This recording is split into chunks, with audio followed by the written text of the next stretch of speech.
I chose a market that I knew, which was gospel. And at that time, I want to say it was about 1995, 96. It was unheard of. It Okay. was almost tabooish to mix gospel, to put a hip hop beat with gospel. It was unheard of, but I was wanting to try it. I felt like the young people was going to fall in love with it, and that's how I got involved. I hope I answered your question. No, you did, man. No, and speaking of gospel, and you said earlier that you weren't really feeling the music that your parents were playing. Mhm. So, what was the transition? Like, what actually got you into, like, what was the artist? What was the song that really, made you switch up and, hey, I'm gonna go into gospel, but I'm gonna add those hip hop beats behind it. I'm gonna blend it up like you're doing now and killing it too. So what made you head into that lane? So my dad was an Andre Crouch type of guy, Winans, and so commission. And so when I heard the songs touched my heart, Okay. but it didn't move my feet. Mm. So I said, how do I flip this where I touch the heart and move the feet at the same time? And so I said, I like the beats of the urban industry. I Okay. love it. And most of the beats come from Christian producers, which most people don't know, like Yep. your Dark Childs and all of that. And Yep. I'm like, man, if I take those beats that they're using on the urban side and mix them here, man, this is going to be phenomenal.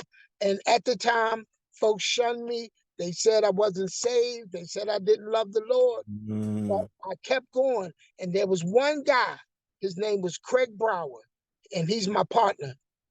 He fell in love with it. And we got together, came up with a name, and we started doing this, man, and been holding on ever since. Nice, man. Now you said another thing that really touched me, and yeah, DJing on a gospel circuit. You said something that really stood out to me, man. Yes, sir. You said you were, blending up the hip hop beats over the gospel music, and people were saying this man must not really love the Lord. Why is it that big disconnect when it comes to? I say it's mainly I see with older gospel listeners or lovers when it comes to blending or meshing or just making gospel sound a little upbeat, up to Yeah. date. I feel like the older gospel lovers, they hate that. They don't love it. They don't love the transition. I, Talk to me about that, man. so what I think it was a scripture that, that was embedded in all of our, I come from an apostolic background. Okay. And so it was real strict, real hard. And so there was a scripture that says, come out from among them and be separate. I Mm. was like, oh, okay. So, and the way they broke it down is whatever the world doing, you don't do. We separate. You don't do what the world doing. And so that's why at the time, the seasoned saints wasn't feeling what what I thought I was trying to bring to the table because they felt like it sounded like the world. Okay.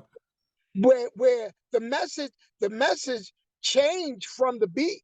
Now I'm telling folks to get saved, but it's with a hip hop beat on it or something. And I think what happened is they didn't want us to know that they were listening to them songs, so they knew what the real song was. Right. And so they were like, don't put that beat with that. So I get it. I totally get it. But times are changing. I remember they gave Kurt Franklin a hard way to go when he first started. Yeah. And now this man sells out shows. They love him.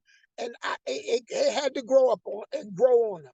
So that's what I believe. But that's what it was. That scripture was embedded in a lot of the Christian households was come out from among them and be ye. Mm. And that's what folks felt like. If you saved and sanctified means set apart. Yep. So that's how they were so, um, adamant and strong about this is not what the Lord is asking us to do. If you're enjoying the content you're watching right now, and you want to learn how to level up at all your events and create vibes, well, make sure you subscribe to the YouTube channel right now.